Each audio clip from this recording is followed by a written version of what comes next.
सुल्तान मर चुके हैं। जिंदा है। ओ मेरे खुदा, सुल्तान की कोई खबर नहीं आई अभी तक। मौदूद को उनकी खून में डूबी अबा मिली। ये जो भी कुछ हुआ है उसकी जिम्मेदारी सिर्फ आप पर है। आप ये कह रहे सुल्तान नूरुद्दीन जिंदा है? मुझे नहीं मालूम। आपको कुछ नहीं होगा, मैं आपको ढूंढ लूंगा मेरे सुल्तान। फौज को तैयारी का हुक्म दिया जाए। इस वक्त सुल्तान को ढूंढना जरूरी है। सलीबी उनके पीछे है। फैल जाओ पूरे जंगल, हम उन दोनों को ढूंढ कर रहे हैं।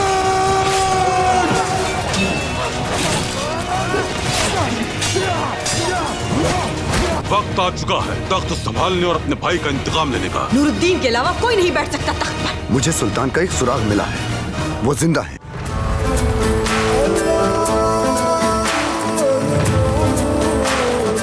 ये सुल्तान सलाहुद्दीन अय्यूबी की किस्त नंबर 73 का प्रोमो है।